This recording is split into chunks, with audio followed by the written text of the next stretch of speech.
Quer duplicar o valor da sua assinatura? Agora assinar o Observador dá acesso a todos os conteúdos e benefícios e ainda há uma anuidade ACP Bronze grátis. Terá vantagens que vão desde plano de saúde gratuito a descontos em combustível. Esta é uma assinatura que vale por duas. Assine hoje em observador.pt com 45% de desconto.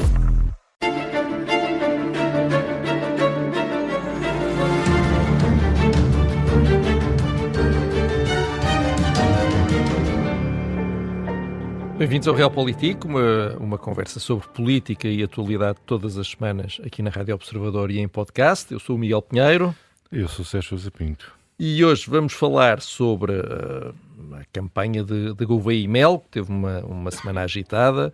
Vamos falar sobre os problemas na BBC.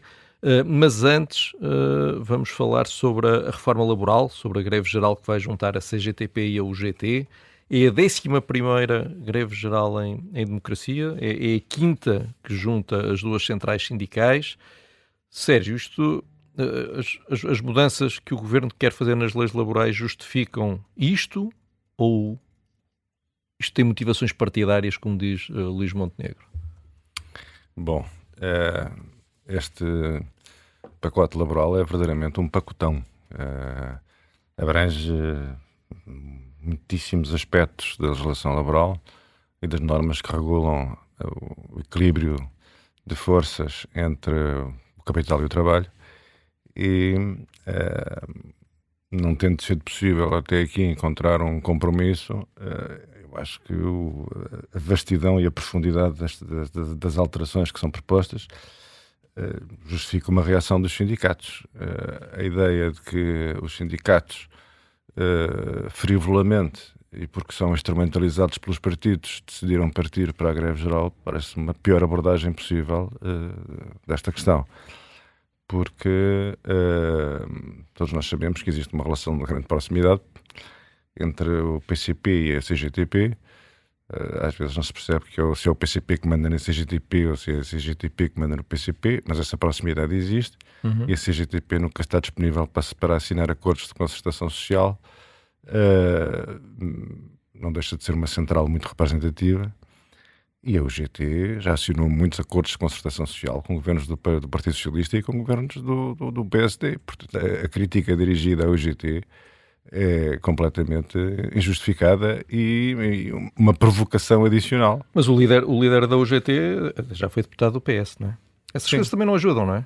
Não ajuda, não faz bem nem mal. Era o que faltava, que uma pessoa importante do mundo sindical não pudesse ser deputado do PS. Então, claro que pode. Basta olhar para os problemas entre o Labour inglês e os sindicatos, que têm uma relação muito mais estreita do que em Portugal os partidos com o mundo sindical. E não é por isso que não há conflitos entre o governo inglês e os sindicatos. A vida é assim mesmo, pois os partidos de esquerda naturalmente têm uma grande representatividade no mundo do trabalho. E o PSD também tem uma grande força na UGT, através dos trabalhadores sociais-democratas, que sempre tiveram, não sei se neste momento ainda têm, sempre tiveram também deputados eleitos nas listas do PSD, justamente pela sua representatividade e pela sua força. O que me falta na Assembleia são deputados que representam muito pouco. Os líderes sindicais representam pontos de vista importantes e são stakeholders importantes na nossa vida social e económica. Sim, mas aumenta a proximidade partidária, não é? É inegável que aumenta, não é? Mas qualquer dia temos que criar os políticos num convento desinfetado regularmente, onde estão pessoas sem nenhuma relação com a atividade económica, nem sindical, nem de espécie rigorosamente nenhuma, ao jeito preconizado por Platão, não é? Desde o berço, que estão ali a ser industriados para serem reis filósofos, portanto, estão ali em estado de pureza absoluta. Também o que não podemos dizer é que neste caso, precisamente, não podemos dizer que estes sindicatos vivem também num local puro e afastado dos partidos. Quer dizer, há ligações evidentes, não é? Sim, mas quer dizer, é assim, se o Governo considera... Porquê é que tu te sentes à vontade para dizer que a CGTP não se percebe quem manda onde? Achas que na UGT é muito diferente? Completamente diferente. Ainda aqui há tempos reparei, já não me lembro qual é que era a matéria em apreço, acho que tinha a ver... Não sei se tinha a ver com o leque salarial, não quero agora arriscar, mas ainda há poucos meses tivemos um entendimento entre a UGT e o Governo, que o Partido Socialista discordava.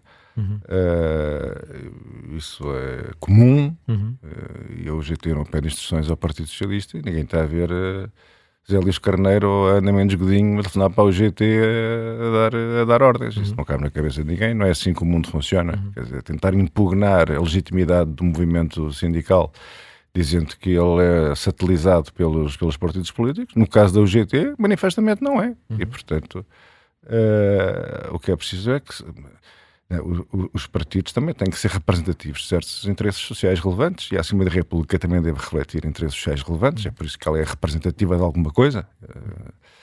Não pode ser só a expressão dos aparelhos dos partidos. E os deputados que têm esse histórico sindical trazem qualquer coisa. Para já são especialistas em direito de trabalho, que é uma matéria nada fácil, não é? Difícil mesmo. E, portanto, eu acho isso positivo. Agora, o que me parece que o Governo não percebeu é que tem que conquistar a opinião pública e tem que ter um diálogo que não pode ser na base de atacar e insultar as centrais sindicais, porque isso não é diálogo nenhum. Tem que fazer pedagogia sobre a bondade que considera terem as suas propostas. Tem que puxar pelo mérito, pela razão de ser, pela justificação das alterações que pretende introduzir e conquistar a opinião pública. Nós recordamos que o ano passado também houve uma greve qualquer. Tivemos a greve do INEM, depois tivemos uma outra qualquer greve que veio com uma oportunidade altamente discutível, salvo relacionada com a ferrovia, que foi Sim, até foi durante a campanha eleitoral. Durante a campanha eleitoral, foi considerada uma greve política e oportunista, e eu julgo que nessa altura a opinião pública pôs-se largamente do lado do Governo porque não percebeu as razões, ou porque os sindicatos não souberam explicar, ou porque simplesmente não tinham razão, não sei, se agora não interessa a cara estar aqui a elaborar sobre isso, mas o Governo nessa altura conquistou a opinião pública. Aliás, as disposições relativas à nova definição do que sejam os serviços mínimos, eu acho que tem um certo apoio social, porque os sindicatos também não conseguiram esclarecer-nos sobre as vantagens do seu ponto de vista. E, portanto, é esse diálogo que não está a haver. Nós, verdadeiramente, podemos socorrer-nos aqui, nós sabemos que está em causa o Banco de Horas. O Banco de Horas é uma reivindicação antiga dos empregadores e é uma reivindicação que eu acho que está em linha com certas necessidades da economia moderna. Mas se nós queremos que os sindicatos adiram a esta admissão do Banco de Horas nos termos em que ela é proposta, também é preciso ter qualquer coisa para oferecer ao mundo laboral. Não é só exigir concessões, é ter qualquer coisa para oferecer. E é essa negociação que não me parece a ser feita nesses termos. Também acho extraordinário que o Governo não tenha sentido necessidade de explicar ao país porque é que considera indispensável mexer nos prazos dos contratos a termo. Porquê? Se calhar tem boas razões, eu não sei quais são. Acho que a precariedade, felizmente, está a diminuir, é o que os indicadores nos dizem. E, portanto, não se percebe agora esta necessidade de revisitar a questão dos contratos a termo com o objetivo de institucionalizar mais, mas se calhar as razões existem, mas o Governo não as diz, porque anda muito ocupado em soltar as centrais sindicais. Acho que há aí um ponto de facto, que é o diálogo com o país, não é? O diálogo com o país, é isso mesmo. Acho que há esse problema. O Governo até pode não chegar a acordo com as centrais sindicais e até pode ter de enfrentar greves gerais, mas tem de convencer os eleitores de que tem uma visão sobre o mundo do trabalho que faz mais sentido do que a visão dos sindicatos. Tem de explicar que os sindicatos defendem que quanto maior for a rigidez da legislação do trabalho, mais defendidos estão os trabalhadores. É essa a posição dos sindicatos. Se os sindicatos pudessem, a legislação laboral era absolutamente rígida e os sindicatos partem sempre do princípio de que o patronato está à espera da primeira oportunidade para prejudicar os trabalhadores e realmente o Governo podia explicar que não. Quanto mais rígida for a legislação laboral, pior é para os trabalhadores. Explicar que a rigidez da legislação laboral impede a entrada dos novos trabalhadores. A rigidez é ótima para quem já tem um emprego, para quem já tem um salário razoável é péssima para quem está a tentar entrar no mundo do trabalho. Hoje em dia há uma enorme dificuldade em arranjar primeiros empregos, muito por causa da rigidez dos contratos de trabalho, e o Governo realmente não está a fazer esse trabalho, não está a explicar porque é que é assim. Está simplesmente a seguir em frente, como se não tivesse que levar o país atrás dele. É um problema, de facto. Tu acabaste, aliás, de dar aqui uma grande ajuda ao Governo, propondo uma abordagem possível, diferente de insultar os centrais sindicais. Quer dizer, é melhor explicar que o Governo tem uma concepção do que seja uma economia dinâmica, mais flexível e mais criadora de riqueza, e considera que em vários aspectos, se calhar, no direito comparado isso seria possível de observar, que faz com que a nossa legislação laboral seja inimiga do dinamismo económico. Pronto. E podia explicar porquê. Certo. Mas era uma linha que é interessante explicar ao país. Há ganhos, há vantagens. E os prejuízos que os sindicatos identificam não fazem sentido por esta razão e aquela, porque o resultado que nós esperamos é este e aquele, e portanto, quer dizer, o Governo também tem que falar diretamente, não é só para os eleitores, é para os sindicalizados. Quer dizer, o Governo tem que... Sim, para as pessoas que potencialmente aderirão ou não a uma determinada greve, e que terão que tomar uma decisão sobre se aderem ou não. Sim, sem dúvida. Não... Aliás, acho que esse é um problema da direita desde sempre. A direita, na democracia portuguesa, nunca teve a capacidade de explicar mudanças. Aliás, há uma coisa que a direita interiorizou, que é a questão de que todas as reformas implicam dor, ou pelo menos dor a curto prazo. E a direita não é capaz de explicar, por exemplo, saúde. Temos que fazer mudanças na saúde, e estas mudanças a curto prazo podem trazer dor. Ouvimos sempre isto. Não. A direita devia dizer: dor é o que nós temos agora. Dor é nós termos meses de listas de espera. Nós já estamos em dor. As nossas mudanças são para acabar com a dor, não é para infligir mais dor. E realmente a direita parece que gosta de ser sadomasoquista. Gosta que a vejam sadomasoquista. Pronto, só falta virem aí com vestidos de látex. Látex político. São os sadomasoquistas políticos, interiorizaram isto, quando isto é para bem, supostamente, segundo eles, isto é para bem neste caso, da legislação do trabalho, será para bem dos trabalhadores. Mas se a esquerda não estivesse numa posição politicamente tão frágil, tu achas que chegaríamos tão rapidamente à greve geral? É que, apesar de tudo, de facto, houve poucas. Em 50 anos, 10 greves gerais, a juntarem as duas houve 4. Quer dizer, um bocadinho a sensação, e um dos argumentos do direito tem sido: qual é a pressa? Não é? Como diria o António José Seguro. Porque é que já estamos a chegar à greve geral neste momento? Isto mostra uma preocupação com a fragilidade da esquerda, ou não? Ou seja, também dos sindicatos acharem que não vai haver um suporte político, os partidos de esquerda não vão ter força para nada, e então eles têm que radicalizar já para conseguirem travar o governo? Quer dizer, evidentemente que a greve geral é uma radicalização, mas este pacote laboral também é uma radicalização, porque este pacote laboral é uma investida em todas as frentes contra todas as vacas sagradas do mundo do trabalho. Não é? Nada fica sem mexidas.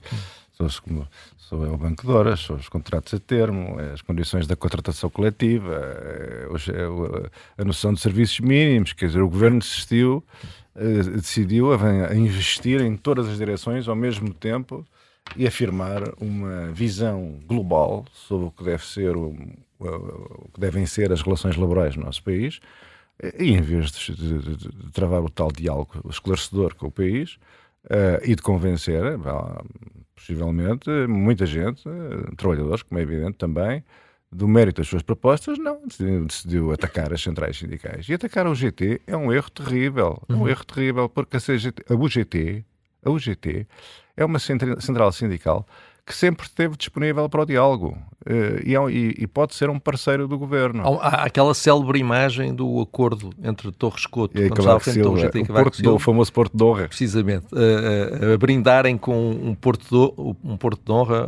Justamente porque na altura se achava uma central tão próxima do Partido Socialista nunca assinariam um acordo de concertação social com o governo do PSD. E muitos no Partido Socialista não perdoaram a Torres Couto também ter feito esse acordo. Mas enfim, mas pronto, não interessa. Isso é pequena política, nós não estamos aqui para a pequena política. Mas tu achas que ainda há um caminho ou não de possibilidade de acordo? Eu acho que, quer dizer, o governo devia ponderar. Bem, há aqui propostas que parecem ter sido apresentadas com o objetivo de serem abandonadas no quadro da negociação. É já para cair. Imagino que sim, mas não basta tirar propostas, é preciso oferecer qualquer coisa que corresponda a reivindicações legítimas do mundo do trabalho e que não signifiquem rigidez no funcionamento da economia, nem rigidez no mercado de trabalho. E, portanto, é preciso dar qualquer coisa aos trabalhadores. Uma negociação é isso, é dar qualquer coisa aos trabalhadores. Vocês ganham neste plano, pá, e nós, com a nossa concepção do que deve ser uma economia mais liberta, mais dinâmica, mais criadora de emprego, atenta às necessidades dos jovens e de determinados grupos que têm dificuldade, que se sentem menos representados pelos sindicatos e que têm dificuldade em ingressar no mercado de trabalho. Bem, vocês também fazem as vossas concessões e nós chegamos aqui a um novo quadro. Mas isto é um assunto sempre do nosso país. Digamos que estamos aqui a tratar provavelmente do território mais intratável. Não é? Isto é a área mais difícil de mudar e, portanto, acho que as hipóteses são reduzidas, pelo menos num quadro de não confrontação, porque o PSD provavelmente está a contar com os votos do Chega para aprovar este pacote na Assembleia. Não sei como é que... Não sei, com o PS não vai ser certamente, isso é impossível, só se o PS estivesse possuído de uma vertigem suicidária, é que agora ia abandonar o mundo do trabalho para se colar um pacote desta natureza. E, portanto, acho que a estratégia do governo devia ser mais respeitosa com o mundo do trabalho, devia tratar o GT como um parceiro leal. O André Ventura também, também falou sobre este assunto com uma linguagem quase sindicalista.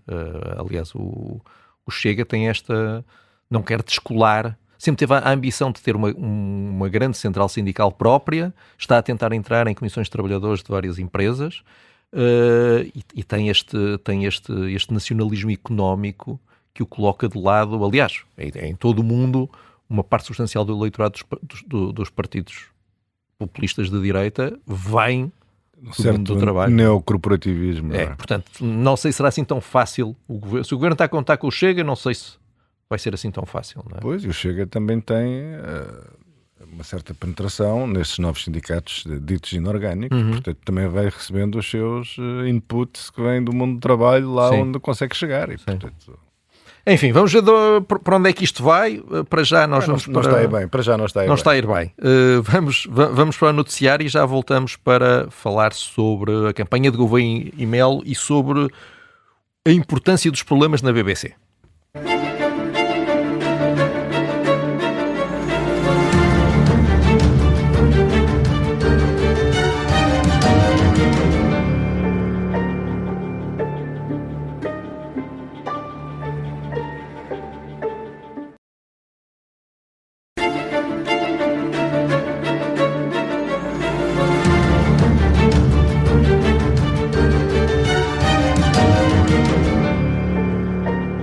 Bem-vindos de volta ao Realpolitik. Esta semana foi muito agitada para Gouveia e Melo.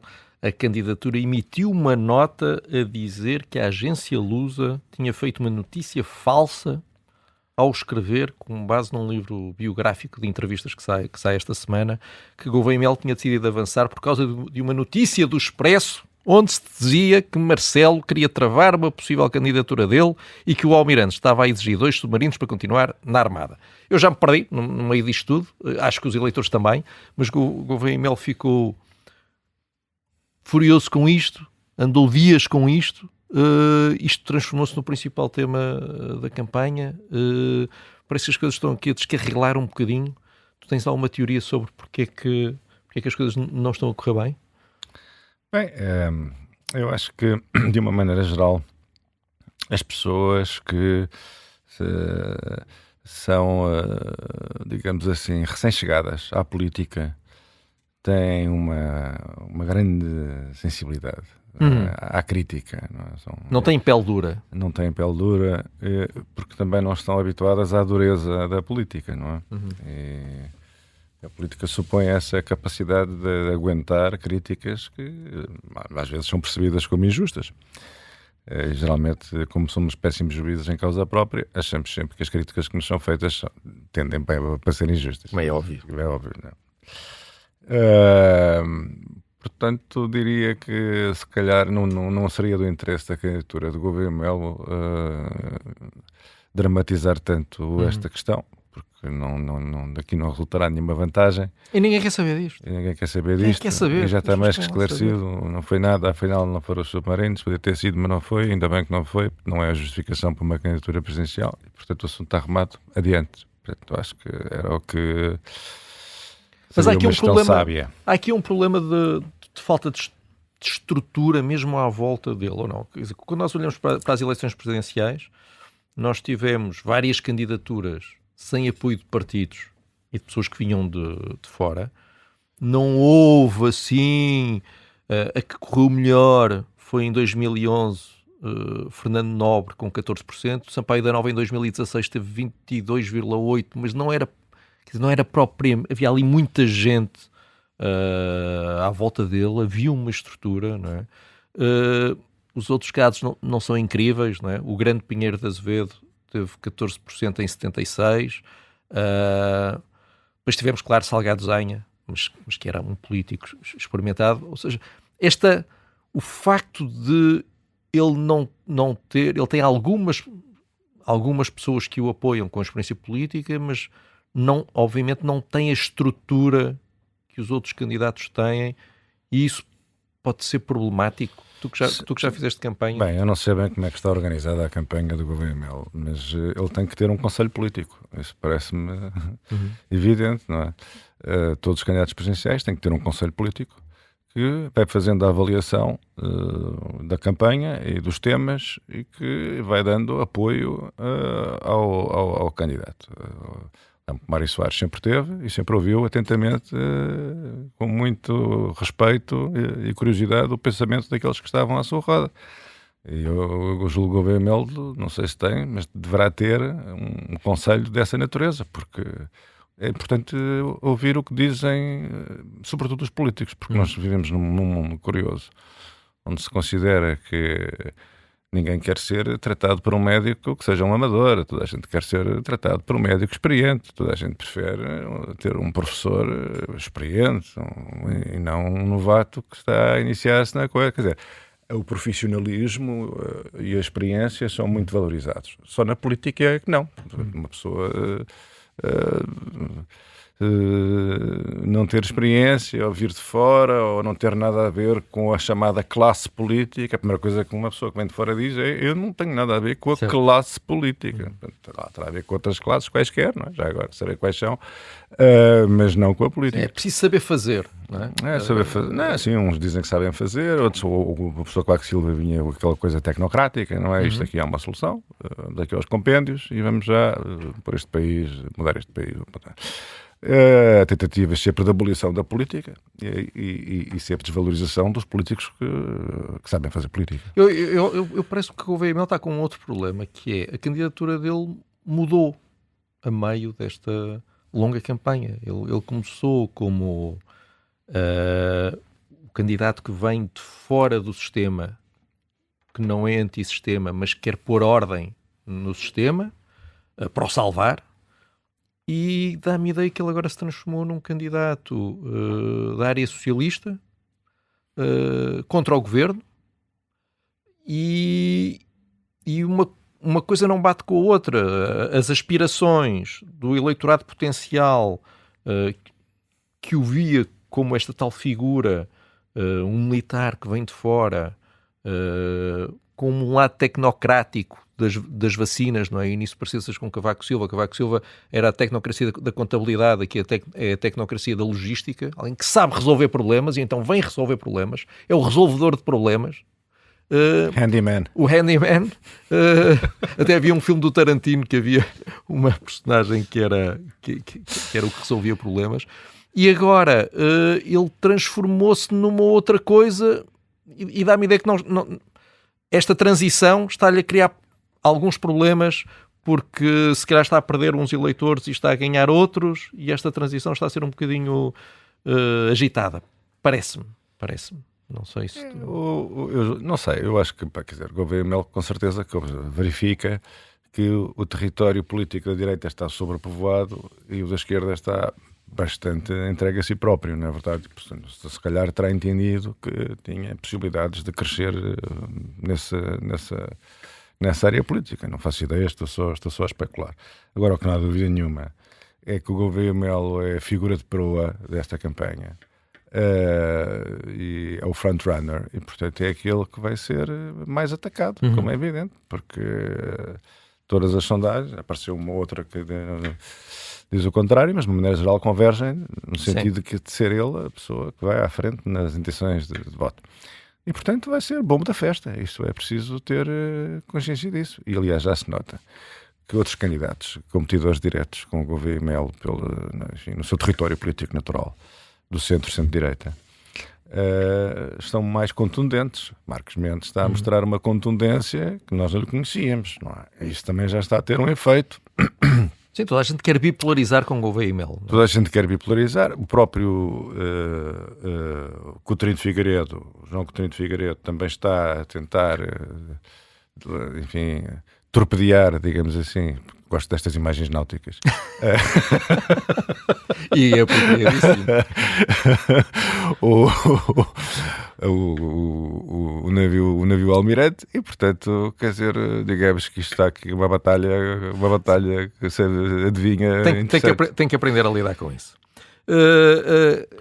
Esta semana a BBC entrou numa das maiores crises da sua história. Há dias demitiram-se 2 altos responsáveis da estação. Na base da polémica está um relatório de um consultor que apontou vários problemas de parcialidade na cobertura que a BBC faz de vários temas.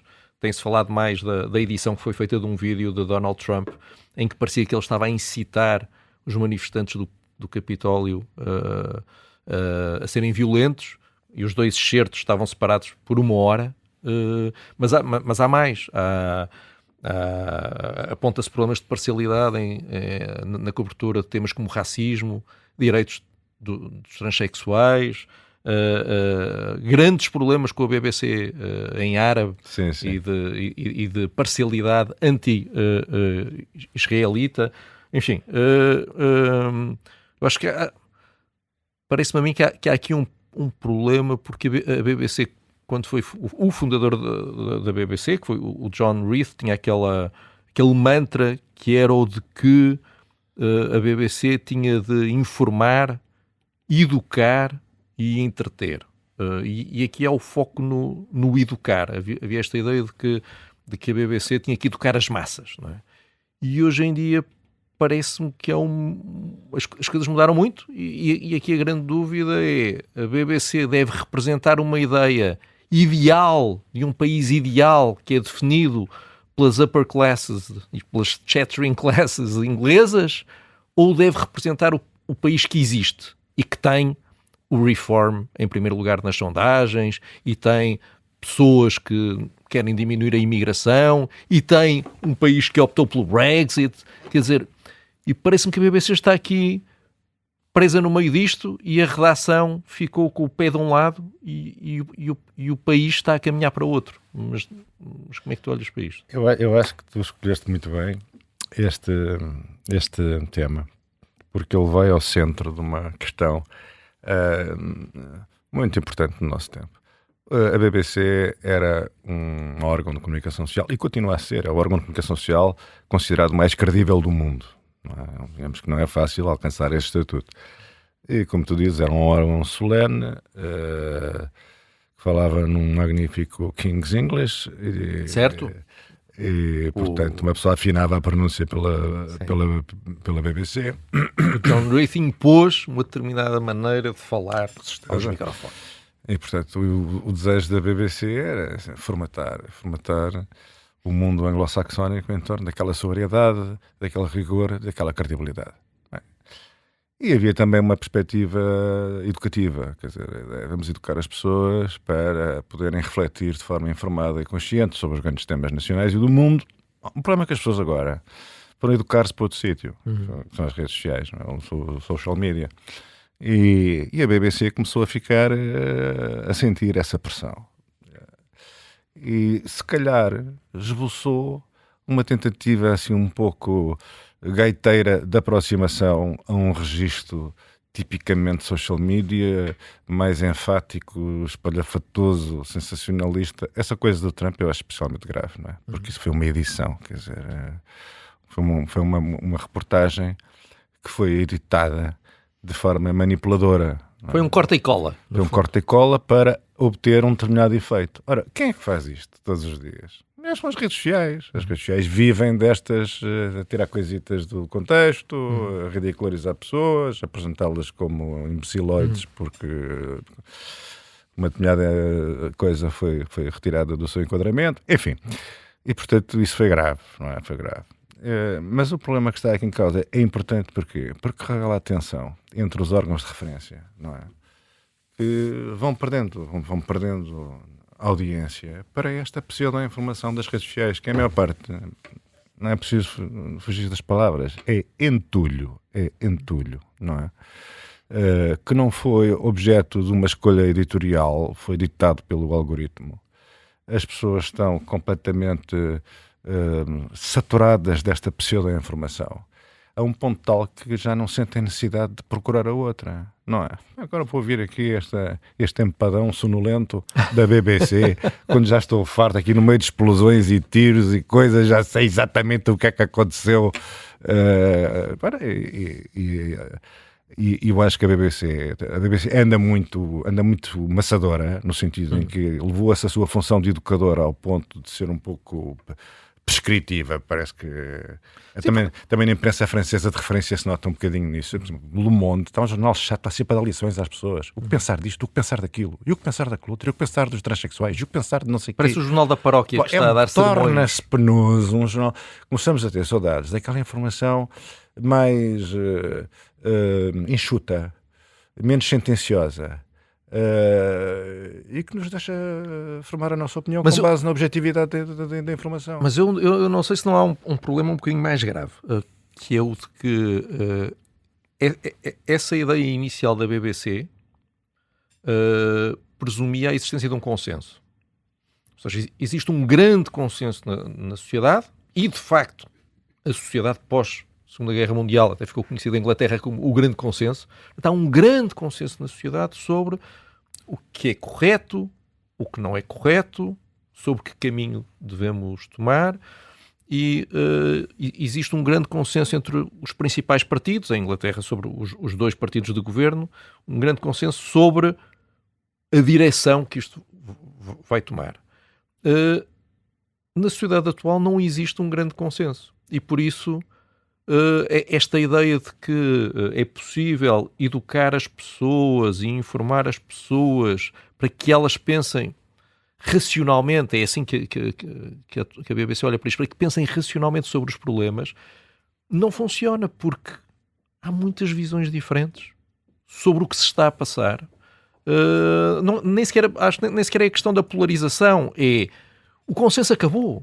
Realmente há pessoas que acham que a imigração é ótima e uma sociedade multicultural é ótima, e depois há um grupo de pessoas que acha que a imigração é problemática e que a sociedade multicultural vai levar a problemas irresolúveis.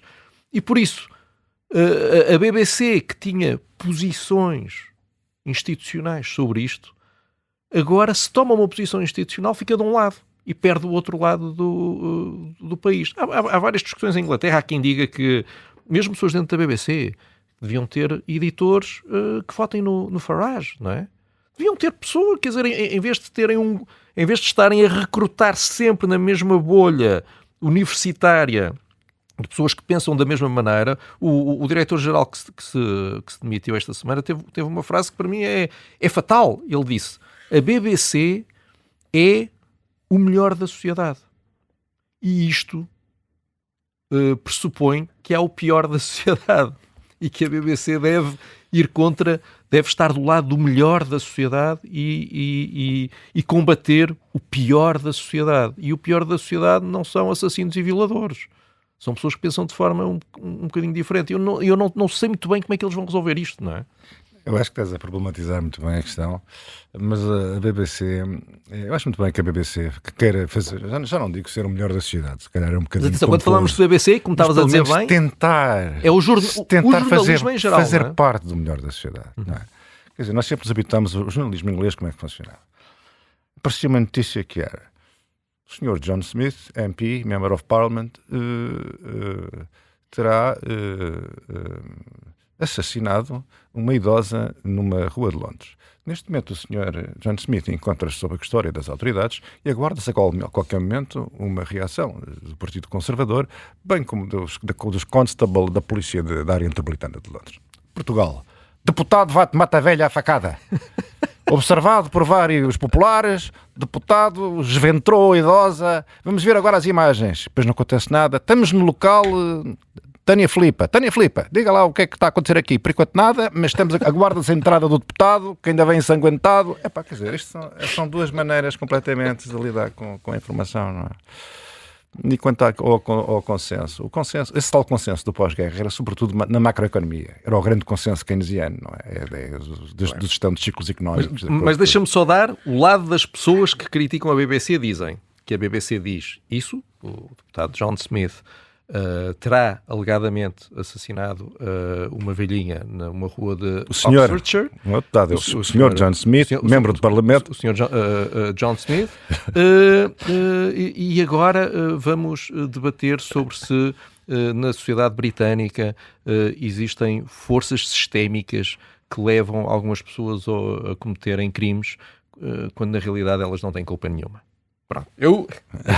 Para as pessoas que criticam a BBC, esta seria a introdução. O problema da BBC é que introduziria o debate desta maneira. Pronto. Mas estavas a dizer do grande consenso à volta da economia. Sim, existia essa grande ideia. Há uma frase muito engraçada do Harold Macmillan, quando a Thatcher chega ao poder e começa com o seu vasto programa de privatizações. O Harold Macmillan, primeiro-ministro inglês, dizia que a Inglaterra com a senhora Thatcher parecia uma família aristocrática arruinada. Primeiro vão os canaletos e por fim vai tudo. Vai o palácio e não fica nada. Pronto. Isto para dizer que os grandees do Partido Conservador, não é? Também conhecidos por High Tories, não é? Geralmente Sim. Todos aristocratas mais ou menos. Os One Nation Tories. Os One Nation Tories, ou os Wets. Há vários nomes para tentar desqualificar estas figuras, não é? Eles fizeram todos parte desse grande consenso da gestão macroeconómica keynesiana que acabou na economia e no resto. Acabou quando os pressupostos económicos... Não acabou. Quer dizer, nós ainda hoje entendemos que em situações de crise é preciso usar os famosos estabilizadores automáticos e deixar que a despesa se alastre, mas depois o Keynes dizia que as coisas correm bem, temos que cada vez comprimir a despesa para ter margem para usá-la. Mas o keynesianismo não está morto. Mas a verdade é que as condições do keynesianismo clássico deixaram de existir porque a economia mudou e o mundo mudou. Quer dizer, economias abertas, economias expostas, com livre circulação de capitais, os fundamentos da planificação económica e da gestão macroeconómica do keynesianismo deixaram de ser compatíveis com as novas realidades. E a BBC tem que aprender a lidar com isso. E o jornalismo também. Eu agora parecia a BBC com esta coisa. Não, eu fiquei impressionado. Eu acho que temos que adotar este registro para adormecer os nossos ouvintes. Para a semana já sabem. Ouvem-nos depois em podcast à meia-noite quando se forem deitar e é uma maravilha. Nós voltamos na próxima quarta-feira, ao meio-dia. Sabe que pode seguir-nos nas plataformas de podcast e nessas plataformas pode receber um alerta maravilhoso de cada vez que há um novo programa. Até para a semana, Sérgio. Até para a semana.